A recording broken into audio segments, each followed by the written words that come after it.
Can you think of a state that's known for its totem poles, an interesting space needle, and a volatile volcano? You're watching Travel Tuesday USA with Adrian D. Holmes, where every week we explore one of the 50 states that make America special. Hello everyone, Adrian D. Holmes here, and I'm back at you with another exciting video. And today is Tuesday, which means it's Travel Tuesday! And today we're going to be exploring the wonderful and beautiful state of Washington. Here in the United States, there are many places named after our first president, such as Washington, D.C. You have Washington streets and Washington avenues and Washington boulevards and many cities across the country. And you're also going to find a Washington River. You're going to find other towns called Washington. But there's only one state out of 50 states that's named after the president, and that is Washington State, which is located in the top northwest corner of the country. Yes, Washington State. It's the northwesternmost of the lower 48 and arguably one of the most remote as well, considering that it's accessible by only a handful of interstates and one saving grace, the Seattle-Tacoma International Airport, which provides direct flight service to every corner of the country from the southwest to the southeast to the midwest to the northeast. Now, the state of Washington is known for many attractions, and I'm going to feature some of them right here on this card. It's known for the Seattle Space Needle. It's also noted for Mount Rainier, Mount St Helens. It's known for many other natural vistas, such as right here in Puget Sound. It's also known to be home to many major businesses such as Microsoft, Starbucks, Boeing, and Alaska Airlines. If you're not familiar with American geography, you may not have known that there was an actual state called Washington. If you did, you may not know much about the state besides the fact that there's a really cool city called Seattle.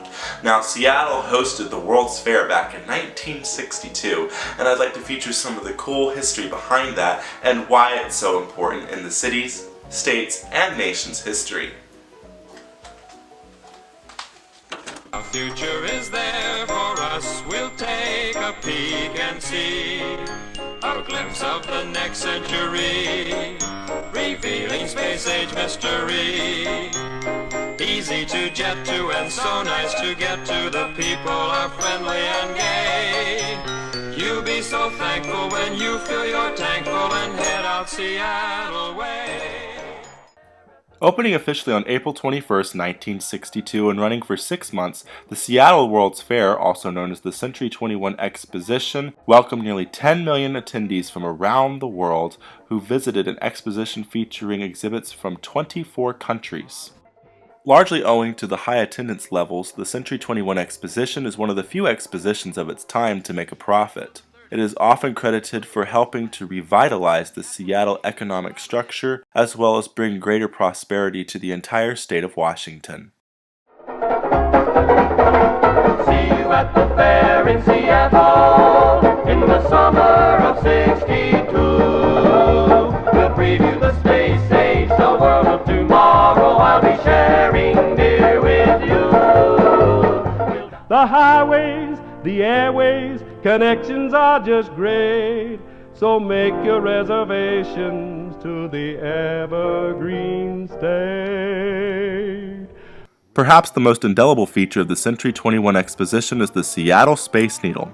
During the fair's 6-month run, over 2 million visitors were welcomed to the Needle, and over 20,000 people a day rode up to the top on the elevators to take in the scenery of downtown Seattle, the Olympic and Cascade Mountains, and other natural and man-made vistas throughout northwest Washington. The tower itself is 605 feet tall, 138 feet wide, and weighs nearly 10,000 tons. It was built to withstand winds of up to 200 miles per hour and earthquakes up to a 9.1 magnitude.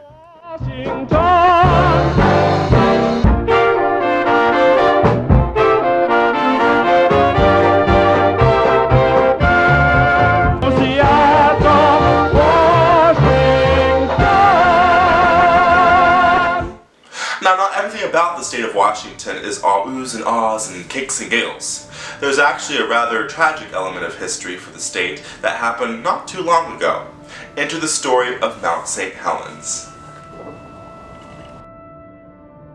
May 18th, 1980 is arguably one of the most unusual dates in American history when Mount St. Helens, a large volcanic mountain located in southeastern Washington state, erupted, causing the deaths of 57 people and over $1 billion in property damages.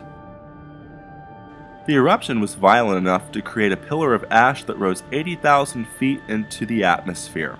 This ash ended up in over 11 states. The eruption also created lahars, which are essentially deadly spews of melted snow, ice, and glaciers mixed with debris that flow from the top of the volcano downward. A lahar is essentially a volcanic mudslide, meaning that anything and everything caught in its path will be wiped out, whether you're speaking of a human or a small animal, all the way up to an entire forest. But even after such cataclysmic events as volcanic eruptions, life does find a way to continue. Today, the United States Forest Service manages the land directly surrounding Mount St. Helens by protecting it as the Mount St. Helens National Volcanic Monument. So as we wrap this episode of Travel Tuesday, bear in mind that although we didn't get to explore that many destinations in Washington, the topics that we covered are truly unique and fascinating. And rest assured that the state of Washington offers experiences for people of all travel preferences. Whether you like traveling alone, traveling with a friend, or traveling with your family, I can guarantee you that the state of Washington offers plenty of opportunity to inspire your heart and to inspire your imagination. If you're looking for that perfect spring break destination, that sizzling summer destination, or just a unique destination for any occasion, any time of the year, then I encourage you to place the Evergreen State at the top of your list. If you enjoyed this video, I encourage you to like it, share your thoughts in the comment section below, and subscribe to this channel. Until next time, this is Adrian D. Holmes wishing you a wonderful day and telling you to have happy travels.